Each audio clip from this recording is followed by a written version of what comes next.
Hey everybody. So I started writing my book, and my book is on, basically it's a technical manual of how to engage conflict, whether it be with other people, whether it be with your employer, whether it be with your union, whether it be with an organization, or whether it be with your government. Since I've strategized this playbook and I've been successful at it, and I understand how to do it, and I've won. I haven't gotten paid yet, but I mean, it's in the process. My lawyer's taking care of all that. He's on contingency, and I don't have to mess with that part anymore because that's taken care of. But, I'm on my new case. Actually, I got two cases. I'm getting ready to roll out another one today for a violation of civil rights. Civil rights are real powerful, but you got to assert them, and it's important to assert them, but you got to do it the right way. The law is important, okay? And I believe in the law, and I believe in the Constitution. And the Constitution is your civil rights.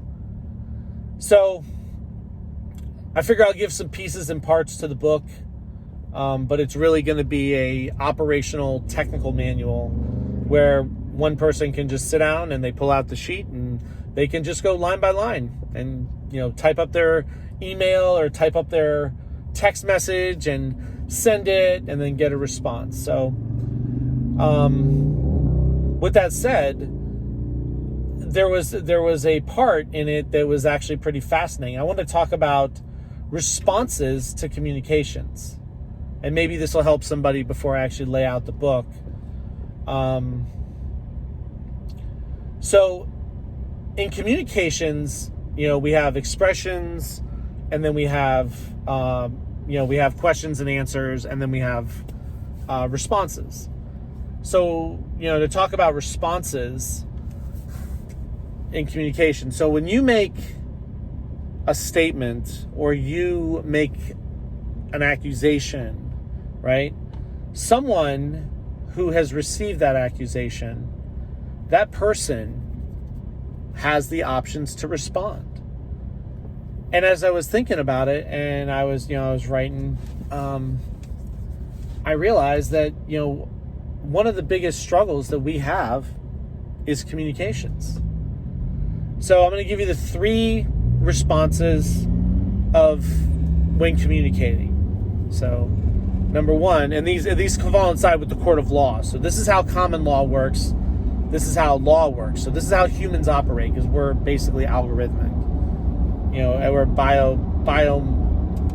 electrical algorithmic beings. We just carry emotions too, but really our logic and reason is mathematical or algorithmic.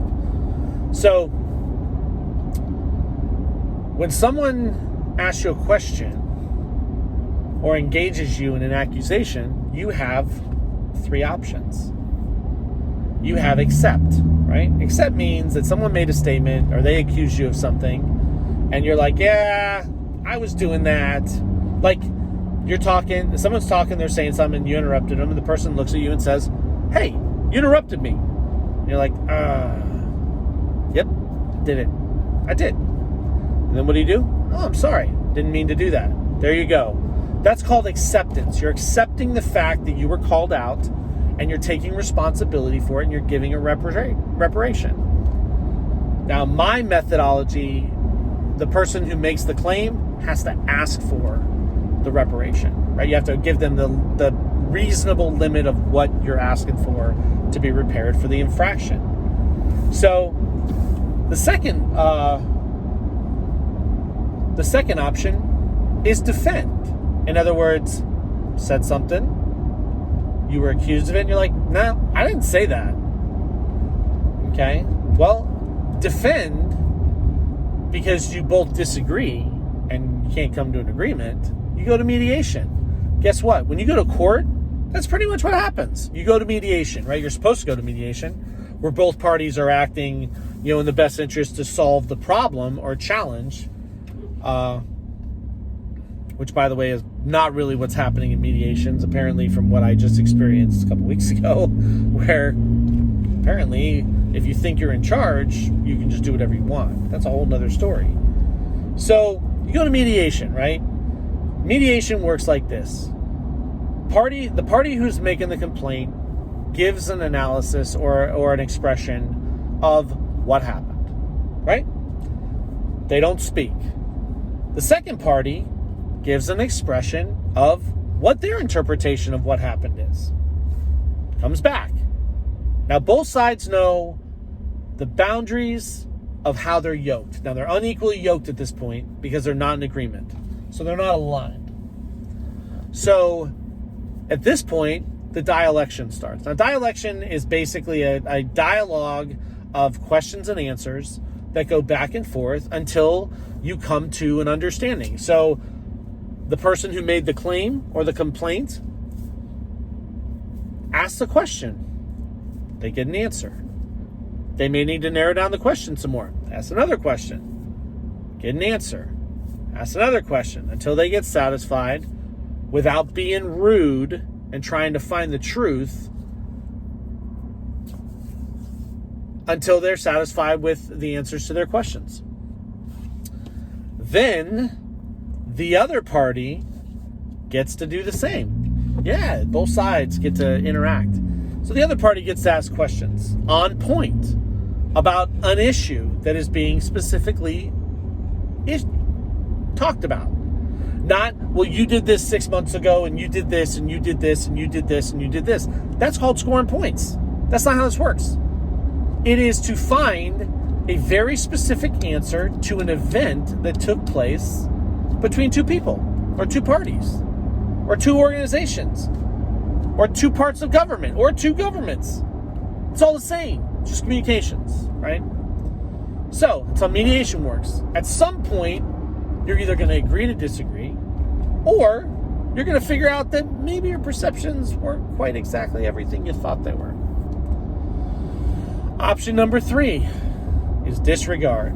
Now this one's painful. Here's why.